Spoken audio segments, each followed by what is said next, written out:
And welcome back. As you know, it's really been a strange couple of weeks weather-wise. After snow Saturday, the golf courses were actually open again today, and the girls' city golf tournament teed off at Prairie Green. We pick up some of the action. As you can see, it wasn't really balmy weather, but they were out playing. Hole number 11, Washington's Alyssa Wiseman tries to save par, just misses right there. Shoots an 84 today. Roosevelt's Natalie Poppins with a putt for birdie, just slides by the cup. She settles for par, shoots 87. Her team's in second place, thanks in part to the play of her teammate, Sunny Josephson. Wasn't a sunny day, but it was for her. She played well. That's a nice par putt, shot 81. She's in second place. Now look at this shot by Carly Kunkel of O'Gorman. That was the shot of the day. And then on the next hole, she makes a birdie, shoots 80, leads by one. And after that shot out of the stuff, she deserves to be in the lead by one. Her team leads by a lot. Let's go to your scoreboard. It's OG by 14 strokes over Roosevelt. Washington in third place, followed by Lincoln after one day of the girls' city golf tournament. Oh, we got some more scores for you. In Summit League Championships, Denver is leading after a day. Actually, they win the men's golf tournament down in Newton, Kansas, same place as the women play. They win by, as you can see, 15 shots over both South Dakota State and South Dakota, and they had three players tied for 8th place. Women's heptathlon, Olivia Montez Brown of Augustana wins that. Emily Olson of USF and Dakota Hutzler of Northern. And Ty Wahlberg gets second place in the men's decathlon. Hochstetler and Malsom finished 3 and 4 from Northern. That was held up in Aberdeen. College softball, Midland and Northwestern split a doubleheader. 6-2 Midland, 9-1 in favor of Northwestern. And I believe that's our final board there. Last week, they met at McKinnon Park, and the Lincoln Patriots downed O'Gorman 6-3 in a very close match between unbeaten teams. Today, they met again at the Lincoln Court. And there's Sam Dobbs, who had no trouble at all winning the #1 singles final, 6-love, 6-love. There's Tom Krieger and Don Barnes, the opposing coaches. Most of their attention shifted to the #2 singles right here. That's Lincoln's Gage Goal on the run with a soft forehand for a point. But watch this great rally here. Great point. Both Will McDowell and Gage, great hustle, but the wicked slam by McDowell. He wins 6-4, 4-6, 10-5, almost exactly the same score as last week. Lincoln, however, wins the match by the final count of 6-3.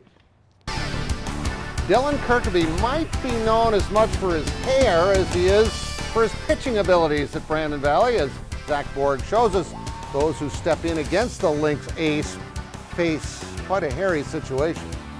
Keeping his cool on the mound is easy for Dylan Kirkaby. Senior leadership with the young guys stepping up. Since his Brandon Valley teammates are always challenging him off it. It's pretty much the same thing every time, but these guys are great. Making it difficult to keep composure if you have to step in against the 6'2" long-locked ace. Heading into his senior year, Dylan had struck out 192 batters over 157 innings, helping lead Brandon Valley to the state title last season. And even that didn't satisfy him. Yeah, I'm really just trying to cut down on walks. I had a lot of walks last year, and I wasn't able to finish some games, and I really just tried to attack the zone. And Dylan is doubling down this season, striking out nearly 2 batters per inning. You can just tell the confidence is there. In the past, sometimes he'd get in situations and he'd beat himself up, but you can see it now this year that he's matured quite a bit on the mound, and he understands that, hey, tough situations are going to happen, but you control what you control and just continue to compete. I definitely try to intimidate a little bit. I really try to attack with fastball and just mix in both a curveball and slider off that, and then occasional change up to lefties and just see what happens. Kirkaby will take his arm and attitude to Northwestern, both of which should calm any nerves he might have at the next level. In Brandon, Zach Borg, KDLT Sports. Now, Dylan's team hosted Mitchell tonight in a battle of the top 2 records in the state.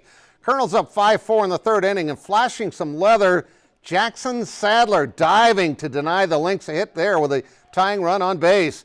Top of 4 now, Sadler up with men on the corners. Sac fly to the right fielder. Max Schoenfelder scores. and it's 6-4 in favor of Mitchell. Bottom of 5, Lynx load the bases.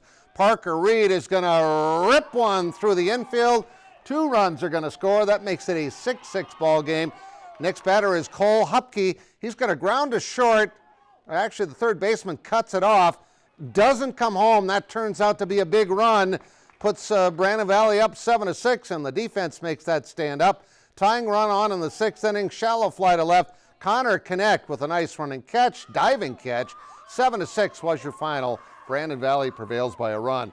And finally, the Twins at home tonight with this guy on the mound, Jake Odorizzi, pitched really well, and all he needed was this by Adrianza. A deep drive down the right field line. It is long gone. Odorizzi pitched really well. 7 innings, 7 strikeouts.